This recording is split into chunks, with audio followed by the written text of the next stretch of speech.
and welcome to episode 90 of the Nerds at Large Gaming Podcast. I'm one of your hosts, Darby Hallman. I'm Jeff Mayo. 90. We are very old men at this point. Yep. It's crazy. We have a lot of really big news this week. It was a very, very big news week. But before we get into that, I do want to say we are doing our Game of Thrones weekly spoiler cast, and I'm excited to announce that Chad and Holden, who were guests on this podcast from Respawn Aim Fire, they were guests on this podcast a few weeks ago, are going to be joining us for every single episode. Nice. I don't know how we roped them into it, but I'm happy. I'm just like what I'm worried about. I'm worried about taking their excitement with our like negative energy, our potential negative energy. Yeah. But it should be an interesting discussion. And I honestly don't know where they stand. I just assume that they're with most sane people and loving, Game of Thrones fully. But that'll be a lot of fun. So that's coming up in April. Get ready for like 6 2-hour spoiler cast. Yep. Because just us, so they were over an hour, I think. Yeah, I think generally. Yeah, I think the like shortest ones was like 58 minutes. So yeah, if we have 4 people talking. Yeah, we'll probably be these episodes being as long and big as they. Yeah, they say that some of them are going to be like in movie length, almost like an hour and a half. They already released the time. The shortest is like just under an hour, and then it gets closer to like 80, 90 minutes for the last couple. That's crazy. So that last one, there'll be a lot of talks of, hey, did this live up to everything? Like, how do we feel the series as a whole, and those kind of talks. Yeah, which might need to be carried for a whole other discussion. And I'm wondering if, like, I'm sure some of those episodes are going to be like, this is a battle episode. It's just like. 70 minutes of total of straight battle. And we get like multiple battle episodes, or at least episodes where a good chunk is battle. If there's even one episode that flips between a bunch of times, it's going to be hard whenever we get to our spoiler cast and we're like, okay, what all happened? Oh, God. Because a lot's going to be happening because they have to wrap this entire season up. Yeah. In 6 episodes. Even if they're long, it's still 6 episodes. But we're really looking forward to it. So, yeah. Go over to the Nerds at Large Spoilercast podcast feed. That's where that will live on podcast and on our YouTube channel. Super stoked. And Infinity War. Or in-game, whatever. In-game. And Shazam, probably. And Shazam, probably. And Detective Pikachu after that. It just never stops. The fun never stops. All right, Jeff, let's talk about some video games. Okay. Very quickly, I'm going to talk about a kind of older game that I just randomly started playing. I am almost done with Transistor. Nice. The Super giant, not super massive, right? Super giant. Super massive is Until Dawn. Yeah, I always say the wrong one with them. I bought it back like in 2015 and just never played it. I bought it on Steam. I just wasn't playing many games on my PC, and I just randomly decided to do it. That's a really, really good game. It is. Have you played it? Most of it, if not finished it. I can't remember. Okay, I didn't think you had played it. No, I played it years ago. Yeah, I mean it came out in like 2013 or 2014 or something like that.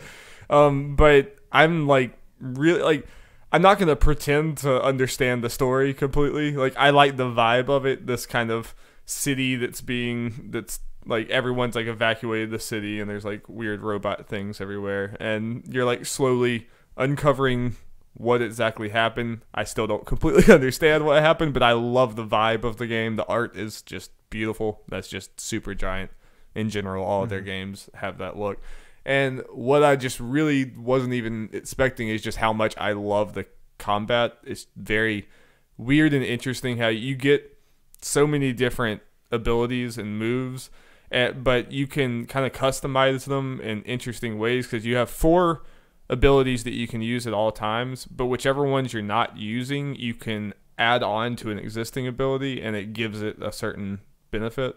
So you can have this thing that either you can use it normally and it shoots these rockets all around you in a circle, or you can attach it onto a different move and it'll make that move kind of branch out and do things. It'll like add you shoot swords out into a circle. Right.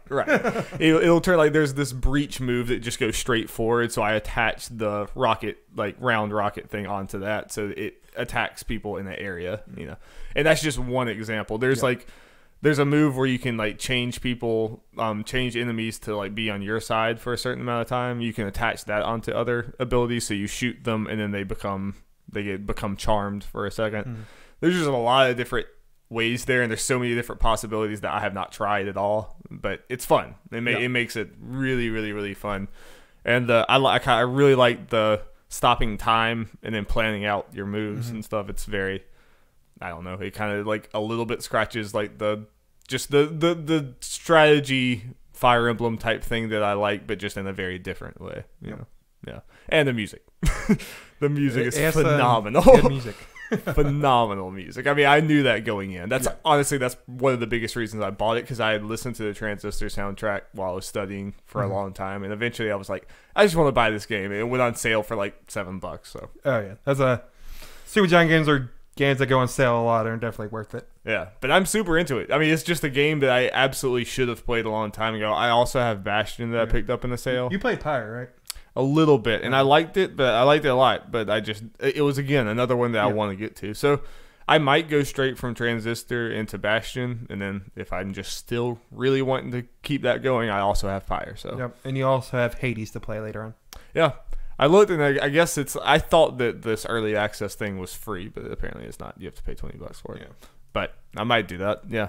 I'm sure I'd want to break after 3 straight Supergiant games, but at some point, like, you know, Supergiant is just a developer. It's there, and Hades isn't even technically out yet. So right. It's cool for me because like I need to get into my backlog more, and Supergiant is a studio I've always respected for so long, but then I had to always caveat that with, I haven't actually really played any of their games. Yeah. I just respect them. I'm glad to finally actually be dipping a toe in there. I'm like way behind the curve with it, but it's a cool game. Really, really cool game. Yeah. Jeffrey, what have you been playing? Been playing a little game called Daganronpa V3 Killing Harmony. Write that time code down, Jeffrey. Okay. Thank you. Yeah, that's roughly it. No, it's fine. Okay, so yeah, this is the third mainline Danganronpa thing. It's technically not Danganronpa 3 because that's technically the anime, but we don't like to talk about the anime. Oh, really? Yeah. Is that why it's V3 or something? Yes, that is exactly what does the V mean? I don't know. Okay. They just put it there. Version 3? I don't know. I guess that's better than 4. That's better than because when I started the game, it was playing out as a little thing, a little montage of scenes from the first 2 games, and then also the anime, and also the Ultra Despair Girls or whatever, which is a side game. We also don't talk about that one. It sounds like one you wouldn't talk about, just the name alone. But yeah. So yeah, this is Danganronpa. I just started this morning the investigation for the 3rd trial, which if there's like other Danganronpa games, I'm trying to didn't want to look to see how many chapters and stuff there are to avoid spoilers, obviously. Roughly like 6 or 7, so after this I'd be halfway through the main story probably. Although if I remember right, later chapters are normally longer because more of the main story stuff's going on and trials are longer because they're making you use everything you've learned and all that kind of stuff. Yeah. So yeah. But it's still good. Yep. Like all the other ones. We're very interested. I'm very interested in next week because I imagine you probably or next week or the week after, one of the upcoming weeks when you finish it, because apparently the ending is super contentious. So I'm interested to see. Yeah, I'm interested to see how I feel about that too. I know nothing about it, but like good thing is so far, at least like other Danganronpa games, I'm liking it better as I go because I'm getting to learn the characters more, at least the surviving characters anyway. Yeah. So it makes it more enjoyable, and they're being more, at least a little more than cliches, because in the beginning all these characters are tropes pretty much. And at the beginning they're pretty much just their tropes, and they kind of expand on them and whatever and do, or at least go off that a little bit as you go through the game, especially since you'll have less people, so you get more screen time for each individual character that's left. Is it still absurd? Yep, it gets more absurd as the games go on, Darby. That's what I hear. Yep. On the Kotaku split screen, they pretty much just went through or 2 of the members on there pretty much played from 1 to 3 like you did. Yeah. And they were like, yep, this just keeps getting weirder and weirder. Yep. It's either for you or it isn't. Yeah, I know that one's not for me. Nope. I'll stick to Persona. Yeah. This one's a little too absurd for you. Yeah, I think so. I think so, just from observing it from afar. Yep. And it's what I've been telling you, because since you don't care about spoilers, I just... Yeah, which we probably will in the coming weeks. We'll probably at the end of the podcast just have a spoiler warning, and then let Jeff just go off because I don't care, and he could just spoil it because I want to, especially about the ending. But yeah. Okay. All right, Jeffrey. Well, let's get into that news. We have some big ones. Yep. Google's changing the world, Jeff. Yep. I just assumed that was the first story. Yes, that is the first. Of course it is. And jingle, jingle, jingle, of course. Oh, yeah. Jingle. Yeah. I'm sorry. I'm just too excited, Jeff. Yeah, so we got a bunch of news stories this week, so let's get into that. Yeah, first thing we're going to start talking about is Google Stadia, Darby. Yes. Google Stadia. Did you have any clue that Stadia was a word and that it meant plural of stadium? No. No, not either. Most people didn't. No. So yeah, I got a bunch of facts here, like bullet points or whatever. I got them all from an article by Jonathan Dornbush from IGN. There's definitely when I needed to look over something to refresh it. Yeah, it was an hour-long thing. A lot of stuff in there. This was announced at GDC, by the way. Yeah. So yeah, Stadia is a streaming platform. It is not hardware. It will launch this year. It will come out in US, Canada, and UK, and Europe first. More details on launch games are coming this summer. No word if it's like at E3 or anything. They just said this summer. Yep. In fact, on split screen, Jason asked them like over and over again. He's like, "Oh, so you mean E3?" And he's like, "Summer." He's like, "Oh, you mean E3? Summer." Okay. I was about to throw out there. Well, since they didn't say E3, maybe they're not doing E3, but that is like okay. Yeah. They very well still could be doing E3. Yeah. Google intends Stadia and its features to be supported on desktops, laptops, TV, tablets, and phones. Important to do is just like some phones and stuff like Google phones. I got an iPhone. I won't be able to use Stadia there. Right. At least you assume. Yeah. It's aiming to stream games that launch in 4K at 60 frames per second for both playing games and sharing game streams. Hope to eventually support 8K in 120 plus frames per second. Buzzwords, Darby. And I mean, the 8K thing was literally, they said, in the future, it'll be 8K. It was just like the future, ambiguous, Yep. But Google confirmed it is more powerful than the PS4 and Xbox One combined. Revealed the Google Stadia controller and that it connects, to Stadia via Wi-Fi. The controller features a capture button and a Google Assistant button. I didn't have it in here, but just remembered you can plug up other controllers other than the Stadia, so you do not have to have the Stadia controller to play. Yeah, they did. Phil Harrison did say at launch, if you're playing on your TV with a Chromecast, you will have to have the Google Stadia controller, but that they hope to transition it into being able to use any controller. But if you're playing like on your PC or anything like that, normally you don't have to. Cool. Yeah. So idea. Okay. Games features and presentation include Assassin's Creed Odyssey, Doom Eternal, Rime, and Shadow the Tomb Raider. They announced state sharing, which is, save states. You share them. People can start off from where you left off. Yeah, but it's even more like the way it seems like it works is it's literally like you could send them a link just like it would be in a YouTube video, and people can click it, and apparently they can just join right in on a game like with the loadout that you have or like wherever you are in the game. You can start playing immediately. Obviously, they did like a clever cut from you just press it and then suddenly this person's like swimming around Assassin's Creed. I don't know. Did they buy it in that? Did they buy the game in that little interim period? Well, even that's kind of different because the way they showed it there is, I think, is a little different than the state sharing. They clicked on that from a YouTube video because the end is said play on Stadia, and it went straight to a level 10 character and all that. So, I imagine that like the actual process is you press that play now or you press the link and it's like, hey, buy this game, and then you can that's weird to go straight into it because odds are if you already have the game and level 10 levels in, you're not going to be watching a trailer then going from that into Stadia. I mean, that was obviously they're just showing, and here's you playing the game. They wanted to make the game look the best. They didn't want to go through you pull out your credit card, type in your info, Announced Style Transfer ML, which uses machine learning to allow developers to integrate new art styles into games and fine-tune what they like. Google showcased a demo in which a game world transformed art styles from Starry Night to pencil sketching to even Pac-Man Maze. And it looked freaky as hell.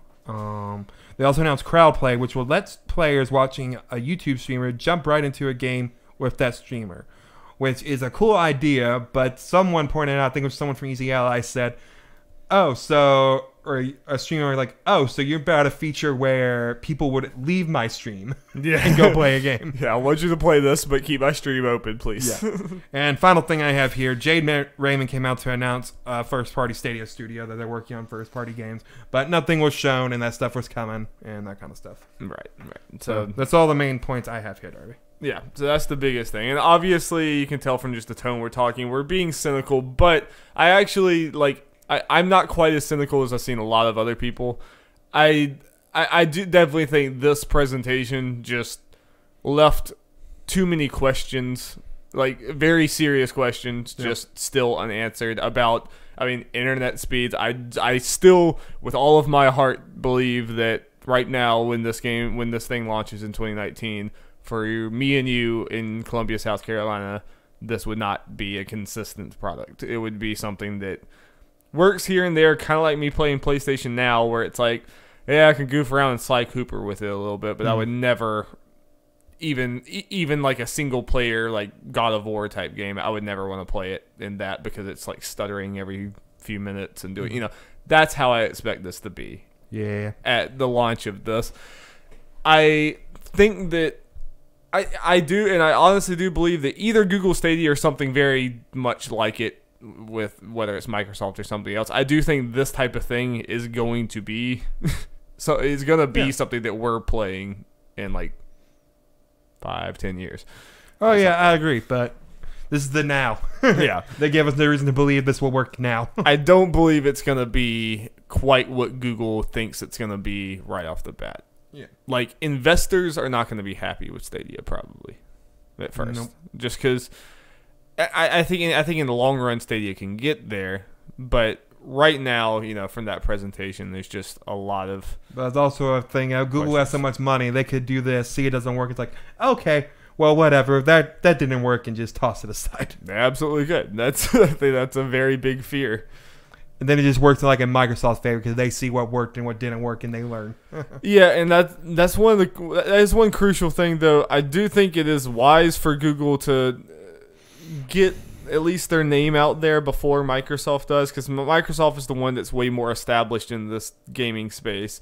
And if Microsoft had already had this reveal, and then Google comes in, it's like, hey, we're here too. We don't have any games to speak of or no exclusives or anything to speak of, but we're here. That would have looked way worse than right now when they're the only one that's forward-facing that we see. Yeah. But like you said, it does. Microsoft is Microsoft's just coming in at more of an advantage. Even though they're behind PlayStation and everything, they have a lot of studios that have been working on games for a long time, and they have big names, even if they're not as big as they were before. They have Halos, they have Gears of War. Or even that, Microsoft has more connections to third parties that could jump in. Yeah, all around, they've been doing this for, 20 years at least. Mm-hmm. And that definitely puts them at a big advantage. You're the one that actually watched this entire thing the whole way through. I think I basically ended up watching the whole thing pretty much just through clips. What did you think of the actual presentation itself? I don't think the presentation was that great. It was kind of a thing of, hey, the way the presentation seemed to me was it is a GDC conference, which is okay. They're talking to developers and stuff, but they had to, because this is a brand new thing or whatever, that they had to stream it to the general public. Right. So to people like us, this doesn't maybe not seem that great, but maybe developers are a lot more in on it, or it's more exciting, more interesting to them, or more important. This conference kind of had to pull double duty. Yeah. It served as a tech conference for game developers who want to make games on this system, and it also was serving as the first marketing of the thing. And honestly, just especially looking through all this, they did an hour and stuff, and treating this like a big deal, and this part of the reason people are harsh about it, because they were hyping it up as a big deal. And it's kind of part of me feels like we didn't really learn that much. Yeah, not much more than we all could have figured it was going to be a streaming platform. Yeah, I mean, streaming platform, we know was the thing. We know Assassin's Creed Odyssey. That was the main game they really showed. The Doom Eternal thing was weird because they said, what better way to show this off than Doom Eternal? And then they don't show off really Doom Eternal, except for some like title screen looking thing. Even that was not running perfectly. And it was playable there. Like, people played Doom Eternal there, but they didn't show it. It was very strange wording to say, like, yeah, we're showing this off with Doom, except we're not showing this off with Doom. Yeah, and just kind of thing, I get it because it's probably early on anything, but the whole Jade Raymond thing where they get her, which is a big deal, coming out saying they're having first-party thing, and then she kind of just repeats stuff that's already been said, and then just kind of ends with, we're doing first-party titles, and then we don't see anything. Yeah. I mean, because it's not ready yet. Yeah. I mean, it's not. And I don't even think it's a bad idea to release this before you have the games, because I think there's going to need to be a lot of testing of this. Yeah, proof of concept and all that kind of stuff. Like, I honestly, even though we're going to, like, kind of shit on this right now, I don't think it would be a better idea to wait and sit on this until you have a bunch of games, but your service is bad. Like, you can release with a bunch of games, but then it would just feel like you're holding these games hostage almost, because your service is bad. And that is something I think about. What if there's an amazing, awesome Google exclusive from a developer that you love, but our internet's bad, the system's bad, and everything? So me and you can't really play it well, and we sit here, and the whole time in the back of our head we're like, we could just download this onto our PS4 and have a great experience. Or download it to our PCs. Yeah, or download it to our PC. Like, I do kind of wish that the Google Stadia thing kind of served as a Steam-like store that you can download things on, or this. Like, this and this. Either like or. both. You have the option to do that. Yeah. That's kind of, I mean, that would save it. That would save it for people like me. I mean, honestly, that's probably my main thing about this, and I'd be a lot more positive with things overall, the general idea of it, if you could just download these things, and you have the option to stream it to your phones and your TVs and stuff easily. Think about this. Like, think about if I had the option, I had a game, and it's like I could buy it on Steam and download and play it on Steam. I could buy it on Google Stadia, download it, and have the same experience. And if I buy it on Stadia, I also have the option of streaming it to my phone and streaming it to all these other things. Why wouldn't I buy it on Stadia? It's like, of course I would. I'm not loyal to Steam. It's like. Yeah, of course I would buy it there if I had both options, and I think that just would have been a smarter play. At least it would have saved their ass a little bit more. Yeah. I mean, I know that they're trying to push this tech really hard, but I mean, that could have been something that would keep Stadia alive until we're at that point, and it would have us putting money into the ecosystem. I mean, obviously, I'm sure having a store is expensive, but it's also Google. It's Google. I mean, they're trying this in general. It's Google. Yeah. Yeah, I mean, like, I really wouldn't be surprised if Google Stadia ends up being huge and ends up being a very big deal, and that we look back on this and we're like, that was a weird start to it. But in the moment, I do think we have to say there's some problems. And this press conference reminded me so much of, like, the early 2000s, just kind of shitty E3 corporate press conferences that we had all the time, with the guy coming out there, the very first thing he says is like, I don't really play video games very much. It's like, then why are you? This is the person know the difference between an RPG and an NPC. Oh my god. Did you see the gif of Easy Allies? No. Easy Allies reaction to it? Nah. They all put, like, blood and Blandema put their heads in their hands pretty much, and Kyle did like a gag and we're like it was great. I mean, the presentation really did feel like people who don't pay attention to the gaming industry, and have no concept of what of what they're like selling to, because this was like, it was to game developers and it was to investors, and then we got the splash, like stuff of that, Yeah, I mean, and it just felt like a lot of this was padding because there's a bunch of people coming out and pretty much restating the same things over and over again. See, like when the id Software guy came out with Doom Eternal, just kind of repeating the same thing, and it's like, see, we got these guys on board. Yeah. But and not really showing anything of substance. On Kotaku Split Screen, they interviewed Phil Harrison, and basically nothing of value was said. They asked him a bunch of questions, and he would just, like, talk around everything. Like, they said something about, like, or he asked something about, Jason asked something about the price or something. Is like, what is the price, or when are we going to hear about that? And then he just started going off in this, like, we at Google, we really value making people happy and do all this. And Jason's like, so you're not going to tell me, right? Okay, cool.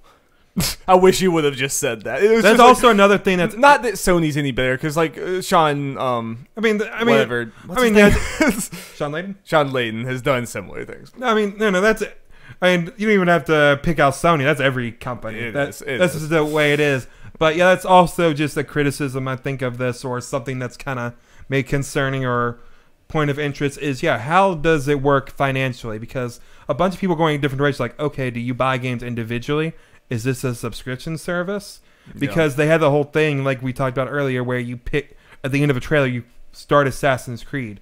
Does that mean, like, any child can click on that and play a game or instantly buy it or something? How does that work? Yeah, I don't think it's a subscription service, because if there was a subscription service that included Doom Eternal and Assassin's Creed, they would be screaming that from the rooftops, like, hey, we got this subscription service. Yeah, absolutely. Especially after everyone's like loving Game Pass. I mean, I think you would agree the smartest play to me would be that you don't have to pay anything to get Stadia. You just buy games through Stadia. So because Google needs to realize, even though they're Google, and even though they have more money than any of the other competitors in the gaming space, they are still coming in with like no establishment at all in here.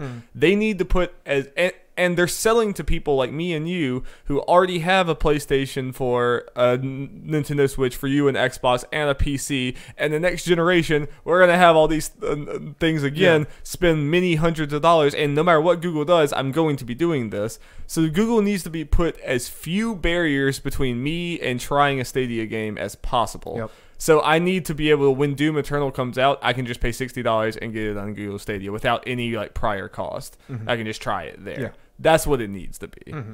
And I think anything more than that, if they're like, no, you have to pay even $100 to get into Stadia, I'm going to be like, guys, I'm spending like $450, $500 on a PlayStation, whatever on the next Nintendo thing, whatever on my, like, that's too much. Yep. I like, it's too much of a gamble. Well, not even Doom Eternal. When they do these first party things, we're more likely to try it and pick it up if there's a very good. I mean, you mentioned this earlier. A very good Stadia first party exclusive game. If we can just download Stadia or whatever the hell you need to do to access it for free, and then just buy the game. Well, and I know why they did this. They focused on AAA stuff. They even say AAA in their description. It's because it's so weird. It's like it's because it's for investors and they're trying to get the biggest headlines. But like when I think of this, like the biggest thing I think of is that like small indie titles would be cool with this. I mean, that's how I would test it for sure. Is like get it on something simple, that wouldn't matter. Yeah, or something that would lean into the portability aspect. When I play Persona 5, it sucks that I have to be in front of my PlayStation the whole time. But what if I could just prop my phone up there and play a few days in Persona? It's like that. They need to lean into that stuff too with those type of games. But I agree. Well, okay. I mean, this could definitely work if in the long run, or potentially if maybe this is a lot better than we're thinking will be with the internet speeds and all that kind of stuff. This could be a good idea from the standpoint of children, teenagers that rely on their parents' money. Like from a parent's standpoint, hey, you could buy this multi-$100 box, or your kid could play the same game on a computer. Absolutely. And just had to pay for the game and potentially easier parental controls. Yeah. No. I mean, like... because they mentioned parental controls was good, especially with that whole thing I brought up with the whole buying a game thing at the end of a YouTube trailer. Yeah. That's got to have some kind of... Yeah, and just the fact that it's Google, so just from a marketing angle, I mean, people are going to see Stadia. It's like people are going to know what Stadia is. The fact that at the end of YouTube videos, like you said, they can just do that. They can promote their games on YouTube. I mean, you just open up Chrome and the first Google page, things have Stadia on there. Yeah, I mean, that alone, regardless of how bad the service is, it's going to get in front of people. And that, I mean, there are clear avenues that, honestly, if you said, Darby, what do you think? I think Stadia is going to be a huge success.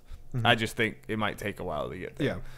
And I think we're further away for people like us, and then like there are people with way worse internet than us. It's gonna be a while before. And then, admittedly, I have not looked too deep into impressions, but from impressions I have seen, I just read stuff that people's like, it works fine, not perfect or anything, and that's in a controlled enough. and that's in a controlled environment. Yeah. And that's the other part of this. This is not gonna be something you're gonna be able to just go look up a review to see how it does, because everyone's situation is gonna be vastly different. Yeah. I mean, again, my opinion wouldn't change pretty significantly on at least this whole thing in general. If they say, hey, you can download stuff. Oh, it would be like, we would be so. I mean, that's what Game Pass, does for the most part. You can stream it or you can download. I always do download, but and it sounds like Microsoft's gonna have some. I mean, it might be in 2 separate boxes, which kind of sucks. But I mean, like, they're gonna have some dual thing. They're gonna have some way to stream or download. Yeah, I mean, we don't know with Microsoft. Yeah. I think all that you can do it on both boxes as far as the streaming, downloading stuff. Is that one of them's gonna be that's all you can do. Yeah, no disc and stuff, which make it cheaper. That's fine for people who want it. Yeah. I'm all for Microsoft doing that, because that's what. If I was to get the next Xbox, depending on what they did, if I didn't just use my PC, depending on how they do a Game Pass, that's what I get. I get the cheaper option. Yeah. Because on Game Pass, it's just be downloading anyway. And just the frustrating thing will be, again, if Google buys a huge studio that you love or that I love or something, and they make a game, and that game exists, they could drop a version of it that I could download on a million different platforms, but it's going to suck if it just feels like it's held hostage on Stadia. So I'm having to sit here and play, hoping my internet goes, and if the internet goes out, I'm screwed and everything. Yep. And it's like, you're gonna always be thinking, man, if this came out on other platforms, I could just download it. The game exists. They just are not allowed. Or even if it's on that platform, if they just allow downloads. Yeah, that's Google Stadia needed to be a store and a streaming service, and I suppose it could still end up getting that way. But I guess final thing maybe we can just talk about, because this was a kind of a big thing they talked about. It's the whole YouTube integration with the whole streaming thing, and as we mentioned with the things at the end. It's kind of the unfortunate thing. I get why they're doing it, because Google owns YouTube. Yeah. But it is unfortunate. Most of the people that would be interested in that are doing Twitch. Yeah. And I can't remember who it was. Someone was talking about that they kind of have deals with Twitch the way they can't. Most of them. Yeah. I think that was Easy Allies, but most of them have streaming partner, the Twitch partners. They're not allowed to stream on YouTube, or at least not for money. So yeah, I mean, because YouTube's way behind in the streaming space. I mean, if this stuff was good enough, it could get it. You could have people just on certain games you're on YouTube for the integration, but then it's also kind of a thing of, well, we're not making money in this when we can. Just the fact it's on Twitch means we can get Twitch subs and donations and stuff. Yeah. So no, I mean, YouTube in general needs to be cleaned up before, because I don't know, but that's a whole different discussion. That's a whole different discussion. I mean, they've pushed away the streamers that they're trying to get here, but that stuff's kind of gimmicky stuff that could work or could not. Yeah, but the platform itself needs to be good. Yeah, it lives or dies on how it runs and the games they have and all that kind of stuff. Because again, the only new game they have announced right now that's not out yet is Doom Eternal. And they seem to be scared to show it. Yeah. I wonder if that was a id Software thing, because it may not want, and they didn't want to showcase that. They're publicly. worried about that being big marketing thing for Doom. But yeah, could be, very well could be. I mean, because they had it playable, it seems like Google would want to show that. But I mean, as cynical as we can be about Google Stadia, it's gonna be a big talking point this year. It's gonna be one of the biggest stories of this year, and I'm very interested to see how it works. All right. We need to move on. Do you think there's going to be a Google E3 press conference? Yes or no? Sure, why not? I think there is. Yeah. Even if maybe not around it or something. I don't know. Yeah, I mean, a lot of people. Microsoft was even separated from E3, but if it goes down in that span of days, then I count it as an E3 press conference. I mean, it makes sense why they haven't announced kind of officially, because they just did the GDC thing and didn't want to play their hand too much. So interesting. Yep. Okay, Dorian, moving on. Let's talk about a good kind of showcase showing press conference thing. Yeah, very good one. Yep. Okay. Yeah, this week there was a Nindies Showcase that was announced on Monday, just kind of out of nowhere. Sounds like Nintendo. Yep. And 2 days later, announced that it was going to be 30 minutes, and Nintendo Live was only 25. What is wrong with you? Liars. So yeah, so there were 18 games, which seems to be about the normal number for this. I I'm using an article from Jonathan Dornbush again to kind of get some Johnny D. Yep, general descriptions and help me list the games or whatever. I'm gonna be kind of listing these games, talking about these games in order of the presentation, which works because the two biggest ones are sandwiched at the beginning and end. It happened, Jeff. Yep, first game, Cuphead Derby, coming April 18th. What? And, a Cuphead developer on Resetera said the previously announced DLC will be day and date on Switch, which is a very good important thing. Craziness. So, Ori's definitely coming. Yep. Also, all those rumors. Yep. Also, something important and cool is that apparently Microsoft went to the Cuphead developers and like, hey, you want to put this stuff on Switch? Yeah, the fact that Microsoft initiated that. Yeah. Yeah, and maybe something to say for Cuphead that people kind of get mixed up sometimes. Cuphead is not owned by Microsoft. Yeah. They just have a lifetime exclusive deal. And I'm not even sure if Ori is either because Ori, I think, actually is. Okay. I mean, I know Ori's developed by not by Microsoft Studios. It's developed by Moon Studios. But I think it might be one of those. I think it's kind of like what Nintendo does with Fire Emblem. With Intelligent Software is not owned by Nintendo, but the IP is. I think it's kind of that situation. Yeah. Because I think it does say Microsoft Studios on it. I just know that it's a small team that works on Ori, but they probably under that. So I think Ori is owned. So even that would be even an even bigger deal than Cuphead as far as the Microsoft integration. But this opens a huge door. The fact that Cuphead was a very big exclusive for Microsoft that they were very excited about. Kind of surprised it's not on Game Pass yet. For a long time. Yeah, I'm surprised not too. But yeah, I wouldn't be surprised if the numbers are available if we hear yep, this sold way better on the Switch. Yeah, well, the Studio MHR, that's their name. That's how it is, right? I know it's Studio MDHR or MHR or something like that. Yeah. The Cuphead Studio, will just say that. Yeah. They publish it, so they can release the numbers as they want. It's not like Microsoft has to let them do the thing type thing. Okay. So it's a little different than that. So we probably will hear numbers if they break a milestone with it, which it probably will because Nintendo fans, Switch fans, are the people that would play Cuphead, especially since there'll be people that double dip on this or triple dip to get Cuphead. Oh, is it on PC? It's on PC as well. Okay. Yeah, it's a huge deal. I mean, no, that's the platform that we all probably wanted on to begin with. And it is said to be the same as far as frame rate and all that kind of stuff compared to the Xbox version, which is great. Yes. And this is probably a good sign for future Cuphead games because only Cuphead 1 is real, unless they redo the deal. Only Cuphead is a Microsoft exclusive. Cuphead 2 could be on anything they want, which at this point, why would they keep it with just Microsoft? No, especially if this sells. And especially now Microsoft's just kind of okay with it anyway. Yeah. I mean, the interesting angle for this is just Microsoft. I mean, I'm so happy to have Cuphead on Switch, but also just the fact that Microsoft is allowing this to happen or wanting, they're going further in with this. And because, I don't know if you have it on here, but Cuphead has Xbox Live support, right? Or at least you can earn Xbox trophies. Achievements. Or achievements with Switch. So we're inching our way there, closer and closer. Yep. And it makes sense maybe why Ori wasn't this because it's not technically an indie. Because Microsoft. Cuphead's technically an indie. Yeah. So. It's a big deal, though. It is a big deal. Yep, this is exciting. Go ahead. Yeah, I wanted to see what this leads to as we were talking about all the Microsoft Nintendo dealings. This was one of the rumors. Unfortunately, this is not caught up in the rumors of Xbox Game Pass coming to Switch. These are entirely separate rumors that were more agreed upon by people agreed by insiders. Ori is also part of that, so Ori is definitely coming. I guess it kind of depends which Ori we're getting, or both. Yeah. So it'd be weird if we got the first one and never got the second one, but the second one might be later. It's just kind of more what I'm getting more of that if when they announce Ori, they just announce the first one, or they announce the second one along with it, or they announce it later because it's not out yet or something. You know what I'm getting at. Yeah.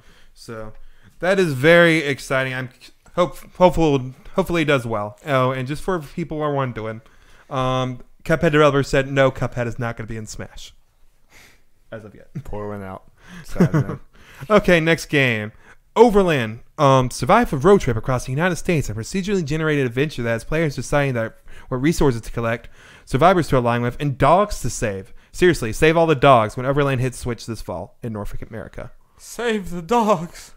So yeah, I have trouble remembering exactly this game. It's like a I'm trying over the top little roguelike thing, trying to survive and all that kind of fun stuff. This game is an older game and it's out on PC and stuff. I think like in 2015 and stuff. Oh, yeah. So it's one of those, hey, game that people like coming over to Switch, which is always, positive. More people be able to play things. It happens a lot. Yep. Next game, My Friend Pedro. This is all I got. Is also coming to PC. We're released in June. This game, dude shot a bunch of people. Yep, and has a talking banana friend. Now I'm excited for this one. There was a surprising amount of blood in this Nintendo thing. I mean, Nintendo doesn't shy away that much about it anymore, but I just felt like half of these games were just like very gruesomely violent, and I'm like, Nintendo's come a long way. Yeah. I've been into this game since E3. It looked fun and cool and everything. It would need to be pretty cheap, but it looks interesting. Yep. This next one I'm more interested in. Yeah. So that'll be exciting to see and all that kind of stuff. And people play it at GDC and it sounds fun. So I imagine it'll be kind of cheap. Next game, NeoCab. Coming to Switch this summer. NeoCab will have players driving a cab in a futuristic sci-fi setting, dealing with an omniscient police force and keeping your customers and yourself happy in the process. Will also be on PC. So this is super. It's like you're basically an Uber driver in a like futuristic cyberpunk-looking city. Yep, and you're the only human cab driver left. Yeah, because they got in there like, oh yeah, didn't even know the NeoCab or whatever had human drivers anymore, and it's like, yep, just me. And it seems super interesting because just you're getting new people, you're hearing their stories, and then they hint at like an overarching narrative that's happening because you're like trying to find your friend, and your friend comes on the intercom. It's like, yeah, they're listening to us right now. It's like. It looks very minimalist as far as like what you're actually seeing. It's almost visual novel-esque, but I feel like that could mean that it's a very like short and awesome narrative. Like I'm super interested. Yeah. This is another game that's playable there. I didn't really hear that much about it, but this is one of those games where a demo at like GDC is not the most telling thing. No. Yeah, not like My Friend Pedro. Yeah, because it's not like a gameplay thing that you need to test how it feels. It's It's basically a visual novel. Yeah. But it was really cool. Next game, another one that stood out to a lot of people. The Red Lantern. Only announced for later this year, The Red Lantern is a roguelike adventure set in the Alaskan wilderness. Players assume control of a character who has ventured out to train and eventually race in the Iditarod. But when tragedy strikes, must fight the forces of nature to survive. Blah, blah, blah. My most excited game in this. Yep. Ashley Birch is the voice, right? Yeah. That's cool, and it's very Firewatch. It's like straight up very Firewatch, but it looks like there's more implications to choices and your actions. And that, Yeah, I mean, but it's just clear as day that they saw Firewatch before making this game, and that was a big. Firewatch was a while ago, so yeah. which I mean, I'm not saying that as a bad way. No, it makes me very excited for it. Now, unfortunately, this is a thing that makes it more interesting, but deters people from getting this game. Looks like dogs die. We saw a dog die. They're not afraid to go places, And I'm not afraid to go with them. It's the point where I'm like reading comments and like, I can't tell which one of you people are just kind of the whole, oh no, dead dog things, or you people are actually not going to get it because of this. Yeah. It's like it go either way with some of these. Man, people need to learn to be able to handle sad stories. Yep. Man, things suck sometimes. Indeed.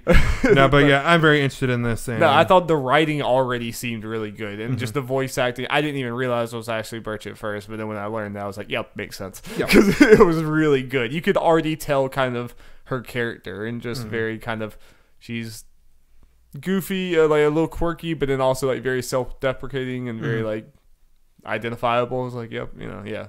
It's interesting that Ashley Birch does like Horizon and does like these things. She's just talented. She is talented. And we might mention another game she's in later. Not necessarily in the Nindies thing, but a different story. Next game, Darkwood. Coming in May. Darkwood has players scavenging for supplies and exploring a mysterious haunting forest setting, only to be besieged by a powerful threat each night. To be honest, I don't remember this one. Yeah. I might be getting mixed up with Overland in my mind. Yeah. We have a lot of games to get to. Yeah. Next game, Katana Zero Derby. The fast-paced action 2D action game Katana Zero will be available for the Nintendo Switch on April 18th. San Diego's Cuphead, poor game. With pre-purchase available today, will also be on PC. This is a game I think I'm going to get, Darby. It looked really cool. I think it's already up to like $15-$20 or something, which is a good price for this kind of game. Coming out next month, nothing too crazy. I mean, there's Mortal Kombat, but that's kind of something. This could be a good game. Just I could definitely see this being like this year's The Messenger and stuff like that, like a surprise. Yeah, and retro 2D game. I think what might help this one likes the last minute to the level is the fact it seems to have like kind of character development, dialogue, and story and stuff, which could help it. And and then it also seems to be the cool 2D action, stuff going on, and kind of a very tongue-in-cheek, flashy style to it. Too. Go see a therapist. Yeah. So I feel like this could, if this lives up to what it looks like, how good it looks, this will be an indie game we'll be hearing out throughout the year. I think so. I think it will be. So I think I'm gonna. So every year has room for like 3 of those to be like really well talked about, and then there's a bunch that are just as good to get left behind. Yeah. So I might go ahead and just snag this one when it comes out. You will see. Definitely want to stood out to me. Next game, Rad, from developers Double Fine and published by Bandai Namco. Rad is set for release this summer. Players will take on a character with a ability to mutate themselves, taking on the lightness and abilities of other creatures, like a snake who can reach out and snap at foes. Will also be on PS4, Xbox One, and PC. Got some Double Fine there, some Tim Schafer action in this direct. It was cute, very like almost Fallout, but then Double Fine's version of it. Yeah, very quirky and everything. This game looks pretty interesting. But it's one of those games. I hate to say this, could be like it could be painfully mediocre or it could actually be really good. Yeah, I'm not too interested in it personally, but I respect it. It looks. Indeed, we get a lot of roguelikes in these things. Yeah, yeah. Okay, next game, Creature in the Well. Pinball meets puzzle solving in Creature in the Well. Set for a summer release. Players will use their weapons as functionally pinball paddles, hitting around balls of light to amass energy and solve their way through dungeons. Will also be on PC. This one confused me. I mean, because like it just looks like a serious RPG at times, and then there's like weird pinball stuff, and it was just kind of confusing to see what exactly was going on. Yep. Looks cool. I'm sure a lot of people will like it. I can't imagine either of us getting this one. Nah. Yeah. Next game, maybe more likely to get it. Bloodroots, coming out this summer. Will also be on PS4, Xbox One, and PC. This is just the goofy, you're a wolf man killing everyone thing in sight. Did you see the kind of funny? No, I haven't watched that yet.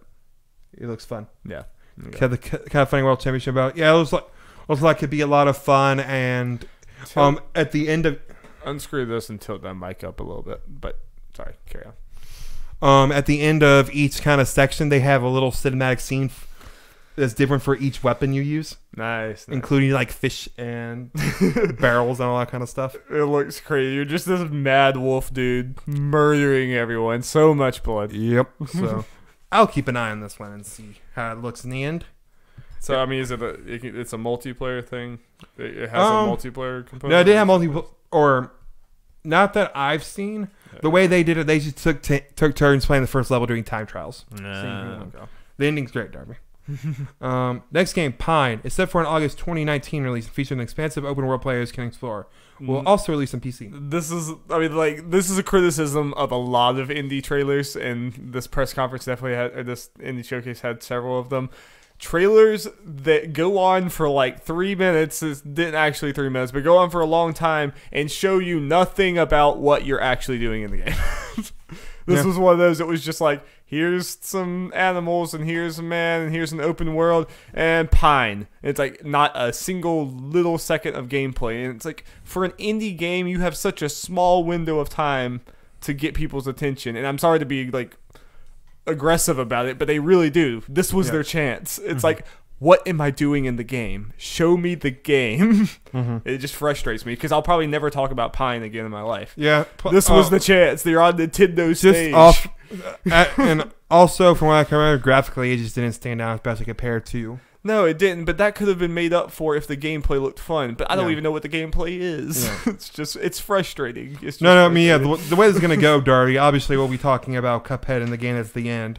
Kind of just threw out the thing, and then a couple of these standouts we kind of already discussed, like Neo Cab, Red Lantern, and Katana Zero. Yeah, but a lot realistically, this will be the last time we talk about. Out of like these 20 games, there'll be like 3 or 4 that we ever talk about 5 again. So it's like you need to use this wisely, and just too many indie developers don't. But I might mark out to see which one I'm actually like interested in. Like I might / probably gonna get this.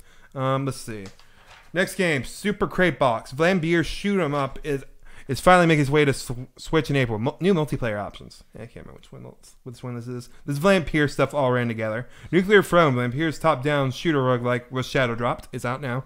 And Vlambeer Arcade. Vlambeer is expanding its release prowess with Vlambeer Arcade, a portal meant to be updated with new experience over time. The first game included will be Ultra Bugs. Games look, fine for what they are. To be honest, I think this is the part of the press conference where nothing looked interesting until that last game, for me, personally. Yeah. I'm not going to disagree. I'm just Swim Sanity. Swim Sanity offers single multiplayer underwater missions and adventures set for release this summer. Will also be on PC. It looked fun, but didn't stand out enough. I mean, this is a game looked fun. I already know I'm not going to get it. If it was free, sure, but anything more than that, nah. We have kind of multiplayer type things. Blaster Masters to be that way, but you kind of have to be that way with so many. When there's 20 of these games already stuck. Yeah, it's the unfortunate thing. Blaster Master 02 was shadow dropped. I know a bunch of people happy with this. People were happy when Blaster Master 0 was released. Didn't people not like Blaster Master 0 that much? I thought. But give me people that did. Okay, I that was the launch of the Switch, and I didn't care. So I don't really remember. But I thought people didn't like it. Some people seem excited for this, but it might have been less people. I don't know. I can't remember. Yeah. Next game, Stranger Things 3, the game. Stranger Things 3, the game is confirmed for a just say simultaneous. Simultaneous release with the third season of the hit Netflix series on July 4th. It will include local co-op, 12 playable characters, and a dive into the story of the third season. So, Darby, they're back. Tie-in games. Whoa. Didn't you miss those? Yeah. I mean, all this though was just remind me that I need to finish season 2. Yeah. It just reminds me when the release date is for season 3. Yeah, I mean, this one of those games kind of cool. It's kind of more back to, referencing the time period the show's in, blah, blah, blah. But didn't look like a particularly great game. Yeah, I mean, I like the idea, but... Yeah. And it could actually be fun, but nothing I'm playing. This next one is a big deal. Potentially one of the biggest deals in this, other than Cuphead. Yeah. Cadence of Hyrule. The Crypt of the Necrodancer franchise is back with a Zelda-inspired adventure, adapting the former's rhythm-based exploration in the latter's rich world. Comes out this spring, Darby. Nintendo letting an indie developer use one of their biggest IPs. Yes. It's awesome. That is so cool and opens so many doors. And it's just, I've said a bunch of times, it's obvious that indies are a central pillar of the Switch and just Nintendo in 2019. Mm-hmm. And you could easily see a reality where they treat it like Sony did with the Vita, and they just don't acknowledge indies. Like indies are a big deal, but they just act like they don't exist. I'm so happy that Nintendo is leaning into it and giving. Obviously, they're still leaning to it, even this game wasn't in just based on this Nindies presentation. But yeah, then you add this at the end, where my part of when watching it live was like, okay, this looks definitely Zelda inspired. It looks cute and everything. And then at some point, you start hearing the Zelda music and wait, what's going on? That's Zelda. And then they show Link and Zelda. You're like, what? And then you're thinking, not knowing anything about Crypt of the Necrodancer, it's like maybe this is a little side thing. It's like, nope, this is just the game. It's just a Crypt of the Necrodancer game set in Hyrule with Link and Zelda as main protagonists alongside the main character. And again, I would just love to see how much the developers lost their minds when they heard that they were going to be able to do this. And because this is like a rhythm, music based game, it's like, hey, you get to play around with all this Zelda music. A lot of amazing music, yeah. Yes. And I've always been interested in Crypt of the Necrodancer because it's a fun spoof on 2D RPGs like that, where it's you're dancing and fighting to a beat and stuff like that. It's apparently very hard. Interesting. And the name Crypt of the Necrodancer is just one of the best names for a video game I've ever heard. So, this will probably be... Sadly, I was interested in it, but I haven't thought about it in, a year and a half at least. Yeah. And this will probably be where I finally jump in, Yep. Yeah, this is obviously a big deal, and this will help get the Crypt of the Necrodancer developer's name out there. Oh, huge. This is the biggest moment of their career for sure. Yeah. I mean, this is only their second game, I think. Yeah. They've been in other teams, but it's as this studio. Yeah, so this will be a big deal. And we're getting I heard the rumors, but I wasn't completely sure about it, that there were going to be two 2D Zelda games this year. One of them being eShop exclusives. Like, okay. Couldn't have guessed this one. Yeah, I mean, yeah. Link's Awakening, we all figured that was going to be the Zelda game that comes out this year, and then there's this, like, they both look good. But I'm hating to see there are people like, oh, this looks so much better than Link's Awakening's art style, and blah, blah, blah. And like people like pitting against each other. I'm like, why can't we just enjoy both? Yeah, just enjoy things. I mean, I'm probably gonna get both. That's a group that I can't understand. I can understand some video game hate, but I can't understand not liking the Link's Awakening art style. It's so jolly, Jeff. Yep, it's so jolly. It needs to be dark and gritty. No, but Cadence of Hyrule is one of the ones out of this list out of anyone. Like, I'm probably gonna get. I know it's mainly because of the whole Zelda thing, but. Obviously, like you said, Crit the Necrodancer look good. You can hear everyone said it's good and everything, and add Zelda on top of that, and I'm in. Yeah, I'm excited to hear the remixes of the Zelda music too. It'll be awesome. Yep. So overall, a very good Nindies presentation, well paced, everything. Showed a whole bunch of games like normal, a lot of quality titles. Yeah, it's definitely probably the best Nindies showcase I've seen so far, at least up there. It was like good stuff. I mean. Cuphead makes it pretty. Cuphead right out the gate makes it. And honestly, Cadence of Hyrule helps fill that, because if this comes out in spring, it'll come out before like Mario Maker and stuff.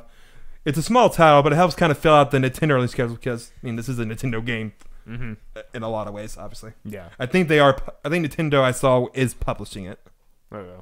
So it's kind of a weird example of an indie game. I wonder if it'll be up for the Indie Awards or the Game Awards.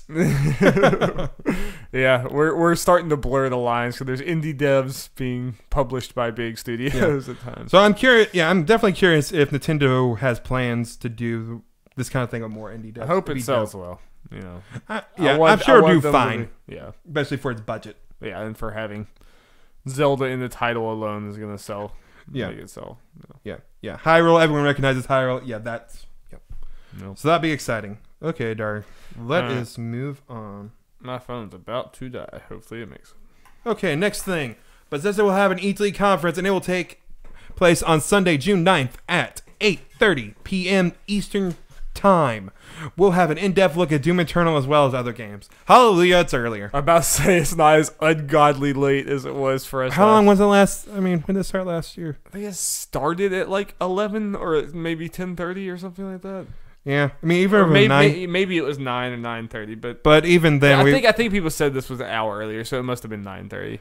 Man, it felt like so much later at that point, because we had the next and then it lasted for what was it, like an hour and a half or 2 hours or something? Too like long, Darby. Too long.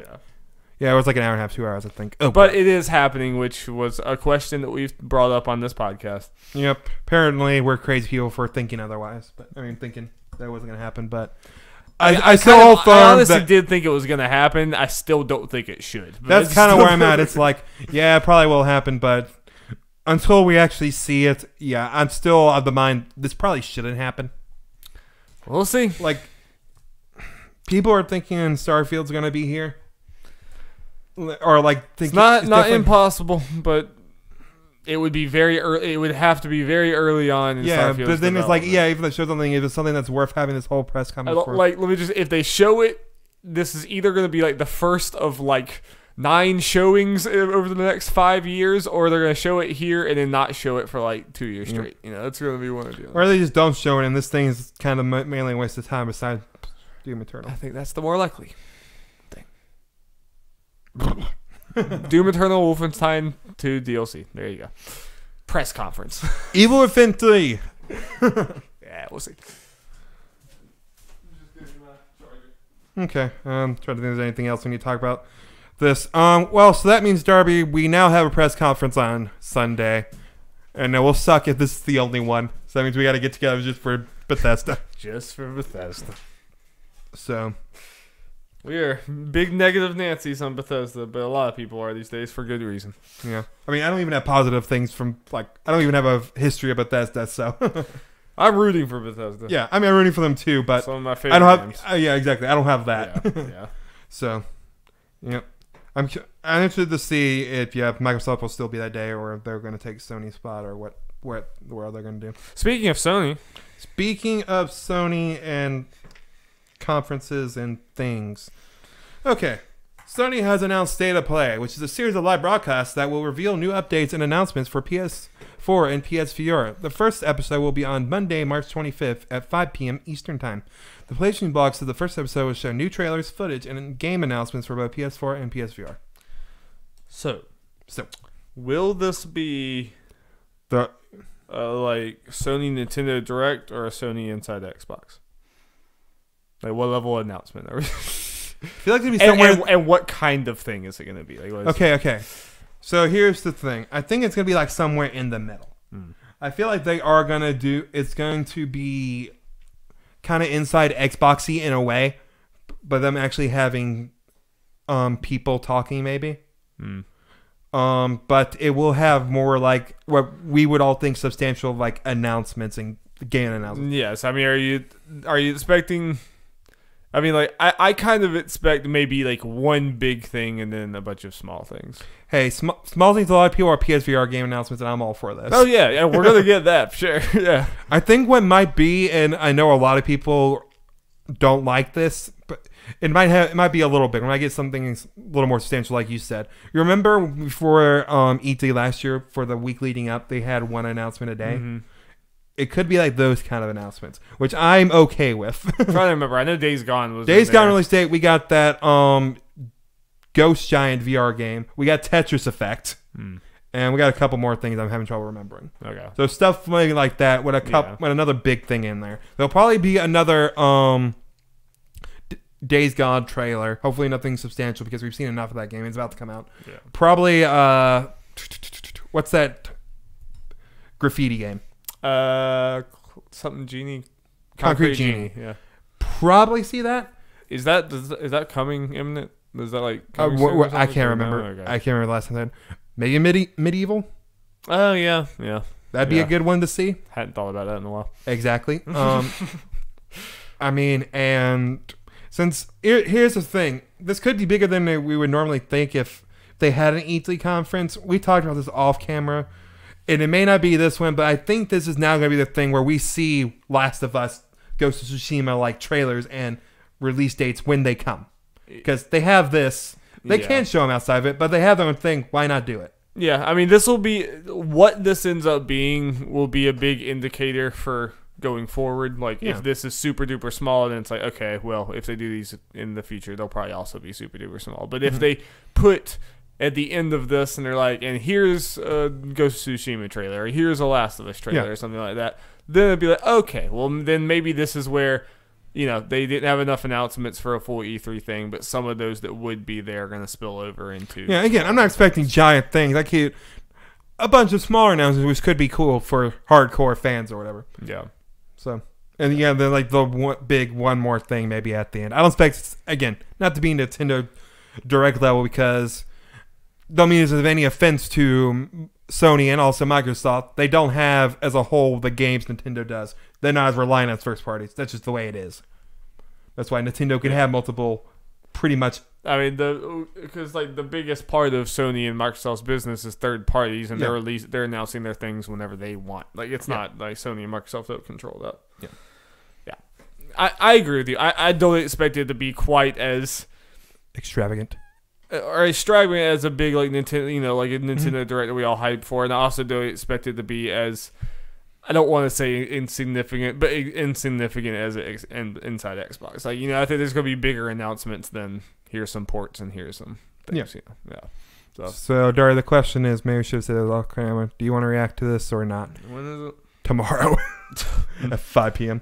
Probably not then. Okay. But we'll see, maybe. Okay, so blah, blah, blah. Moving on. Let's go over to Microsoft, Jeff. Over to Microsoft. Everyone be announcing conferences and shit. Left and right. What's going on? Microsoft announced ID and Xbox Game Pass, a new series of live streams to show off indie games coming to Xbox Game Pass. I like how they both announced live streams to show off stuff in like the same day. The first broadcast will be on Tuesday, March 26th at 12 p.m. Eastern.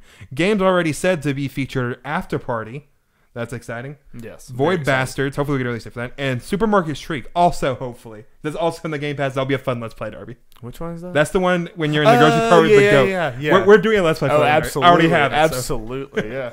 There will also be behind-the-scenes segment focused on Oxenfree and After Party developer Night School Studio. Man, After Party is like could be a sleeper, like one of Darby's most excited games if it ends up being as cool as I think it's going to be. Yeah. And I get it the day it comes out, no extra charge.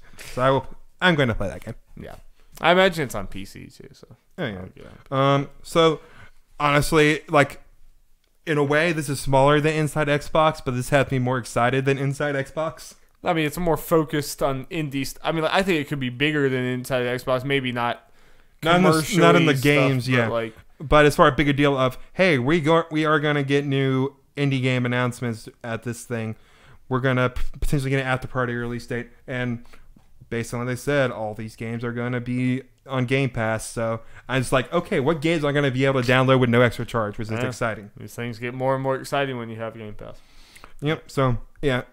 Like State of Play, I'm interested to see like how exactly this thing is as far as the length and how many announcements, how big announcements and stuff. Yeah, it's crazy for Sony and Microsoft to both introduce new like showcase formats. Yeah, of like, the exact same time. It would have been really awkward if they both came out at the same time like, on March 25th. Oh, at least they're one day apart. So it would have been funny if Microsoft did plan on that 25th, but they're like, yeah, yes, we gotta move it back. Yes.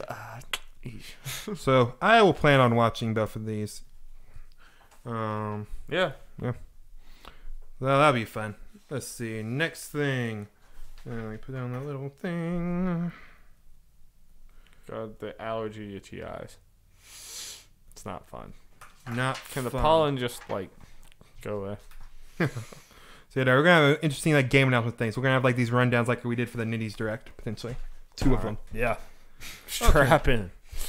Okay, numerous games have been announced as time exclusives on the Epic Game Store. These titles include Control, The Outer Worlds, Ancestors: The Humankind Odyssey, After Party, Journey to the Savage Planet, The Sinking City.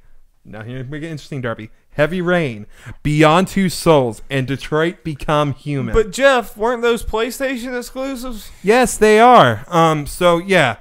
Yes, Quantic Dreams. I'm blanking, right? Quantic Dreams are putting these on PC now. The interesting thing is Quantic Dream does own Heavy Rain, but they do not own the other two. Yeah. So they had to get Sony's permission for this. Yeah. It is interesting. Yeah, it is very interesting. These type of things usually don't come from the Sony side of things.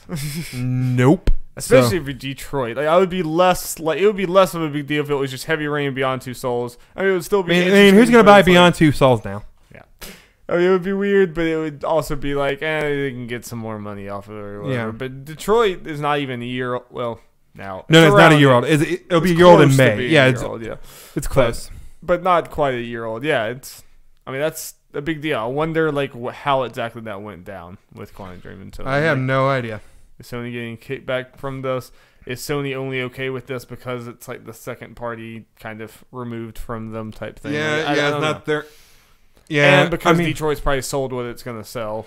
Yeah, I mean it's not like God of War. I mean, like they're never gonna put God of War Horizon on. No. Yeah. When people buy PS4s right now, they're buying God of War with it. Detroit is kind of Detroit is one of like bonus things. Like Detroit in a way is kind of like it's not a 1-for-1. Cuphead, where that's a game people on your console will buy, but it's not exactly a system seller. Detroit is kind of like that. Yeah. But I guess the difference is Sony technically owns Detroit, but yeah. Yeah, I mean it's still interesting. Yeah. Like I don't think there's much precedent for Sony doing that. Yep. But also Control Outer Worlds, there's a big gets for.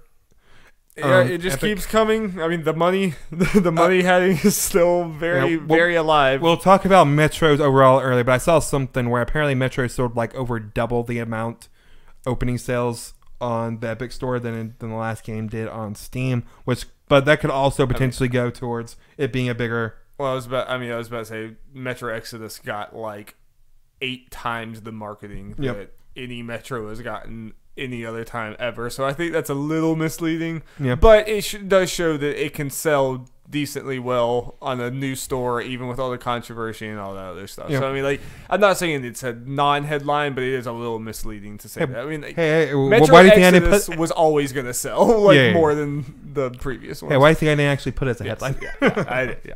As far as just further out there, so yeah, big gets for Epic. The I'm curious to see if the whole Chronic Dream game thing is related to something else. I don't think it will. I think Journey's been on PC too, which is in a similar situation. So we might get smaller Sony-owned things on PC, but don't expect the big ones. Yeah, I think Detroit's at the right level where it's not the biggest surprise.